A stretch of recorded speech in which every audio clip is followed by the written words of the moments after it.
macaque. To decay, pine away, rot, fester. Fester of wounds, rot away, molder, pine away. All the hosts of heaven shall dissolve, and the heavens shall be rolled together as a scroll, and all their hosts shall fall down. As the leaf falleth from the vine, and as a falling fig from the fig tree. For my sword shall be bathed in heaven. Behold, it shall come down upon Emuda, and upon the people of my curse to judgment. The sword of the Lord is filled with blood, and it is made fat with fatness, and with the blood of lamb and goats, with the fat of kidneys of rams. For the Lord has a sacrifice in Basra, and a great slaughter in the land of Emudia. So it looks like Jordan and Saudi Arabia, southeast. And the unicorn shall come down with them. Oh, I gotta look that up. It's not really unicorns.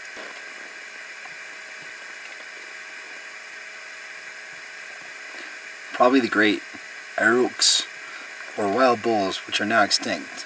The exact meaning is not known. Ra'im. Sounds like a ram. Ra'im. Ra'im. Okay. Rahim. Ra'im. Ram. Ra'im. Not one jot, not one tittle. And the unicorns shall come down with them, and the bullocks with the bulls, and their land shall be soaked, and their dust made with fatness.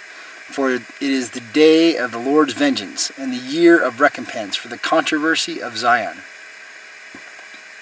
You know, I can understand why it would be now. Is it Islam's? They say that, you know, today they're saying that the temple was never there. This is getting interesting. And the streams thereof shall be turned into pitch, and the dust thereof into brimstone, and the land shall become a burning pitch. It shall not be quenched, night nor day. The smoke thereof shall go up forever and ever. From generation to generation it shall lie waste. None shall pass through it. None shall pass through it forever and ever. But the cormorant, I heard Pastor Arnold say that today. But the cormorant and the bittern shall possess it, and the owl and the raven shall dwell in it, and he shall stretch out upon it the line of confusion and the stones of emptiness, and they shall call the nobles thereof to the kingdom, but none shall be there, and all our princes shall be nothing. They shall call the nobles thereof to the kingdom, but none shall be there, and all her princes shall be nothing. And the thorns, let's look at that word, koromat. Ka'ath.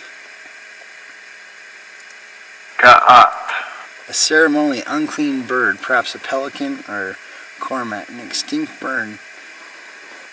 Weird, so that's two in a row. It's not a unicorn and it's not a bird. For it is the day of the Lord's vengeance, and the year of recompenses, for the controversy of Zion, and the streams thereof shall be turned into pitch, and the dust thereof into brimstone, and the land thereof shall become burning pitch. It shall be not quenched night nor day. The smoke thereof shall go up forever. From generation to generation it shall lie waste. None shall pass through it forever and ever. But the cormorant and the bittern possess it, so they're birds. And the owl, also the raven, shall dwell in it. He shall stretch out upon the line of confusion and the stones of emptiness. They shall call the nobles thereof to the kingdom, but none shall be there, and all of her princes shall be nothing. And the thorns, and we know a thorn is also a messenger of Satan. It's like a demon that comes to torture people that are good, that learn too much, like Paul. And the thorn shall come up in her palaces, nettles and bran palaces. Weird, you have a palace and a nettle. And her brambles in the fortress thereof, and it shall be in a habitation of dragons, and a court for owls.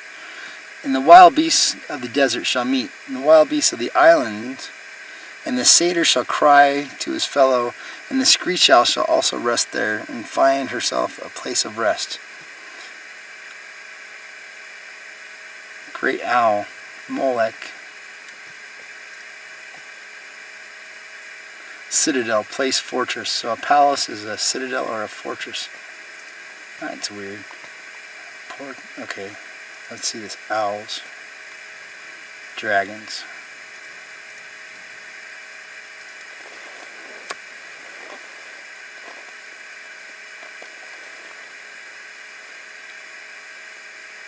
Another exact meaning unknown. Yahana.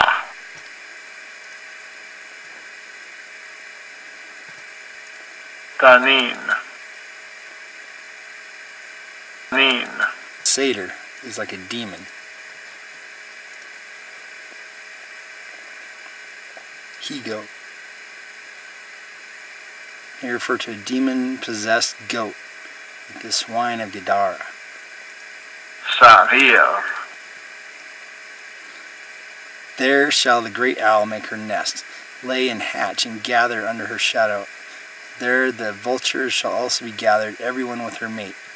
Seek ye out the book of the Lord, and read, and no one of these shall fail, none shall want her mate, for my mouth it has commanded, and his spirit it has gathered them.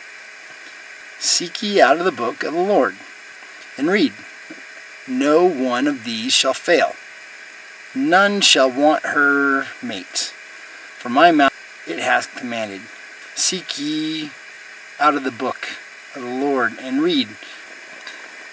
Seek ye out of the book of the Lord, and read.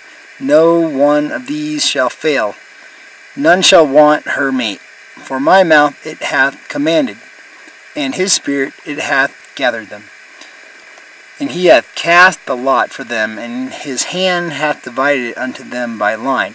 They shall possess it forever, from generation to generation they shall dwell therein. It sounded like a bad thing at first. The wild beast of the desert shall also meet with the wild beasts of the island, and the satyr shall cry to his fellow, and the screech owl shall rest there, and find for herself a place of rest. 35. The wilderness and the solitary place, be glad for them, and the desert shall rejoice. The blossom as the rose. It shall blossom abundantly and rejoice, even with joy and singing. The glory of Lebanon shall be given unto it. The excellency of Carmel and Sharon, they shall see the glory of the Lord and the excellency of our God. Strengthen ye the weak hands, and confirm thy feeble knees. I was just putting my hands in my pockets because they were cold and my knees were shaking. Alright, ready? Strengthen ye the weak hands, and confirm the feeble knees. Say to them that are of fearful heart, be strong, fear not. Behold, your God will come with vengeance, even God with a recompense, and he will come and save you. Then the eyes of the blind shall be opened, and the ears of the deaf shall be unstopped. That's the spirit of slumber. That's Romans 11. I was always wondering when, so it's the day of the Lord. It's the day of vengeance. That's when it happens. Right? So we go backwards one. For it is the day of the Lord's vengeance, the year of recompense, for the controversy of Zion.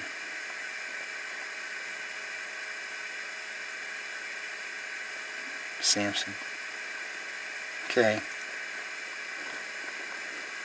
It's the day of the Lord. Alright, let's go on there. Because I've been dying to know when Romans 11 happens. And it says, say to them that are of fearful heart, be strong and fear not. Behold, your God will come with vengeance, and even with a recompense, and he will come and save you. Then the eyes of the blind shall be opened, and the ears of the deaf shall be unstopped. Then shall the lame man leap as an hart, and the tongue of the dumb sing. For in the wilderness shall waters break out, and in the streams in the desert. And streams in the desert. And the parched ground shall become a pool, and the thirsty land springs of water. In the habitation of dragons, where each lay, shall be grass with reeds and rushes. And an highway shall be there, and a way it shall be called the way of holiness. The unclean shall not pass over it. But it shall be for those, the wayfaring men, the fools, shall not err therein. No lion shall be there, nor any ravenous beast shall go up thereon. It shall not be found there, but the redeemed shall walk there. So whoever is redeemed will get to go to this place. And an highway shall be there, and it shall be called the way of holiness. The unclean shall not pass over it, but it shall be for those, the wayfaring men, though fools, shall not err therein. No lion shall be there, no ravenous beast, nor any ravenous beast shall go up thereon. It shall not be found there, but the redeemed shall walk there. And the ransom of the Lord shall return, and come to Zion with songs and everlasting joy upon their heads. And they shall obtain joy and gladness, and sorrow and sighing, and shall flee away.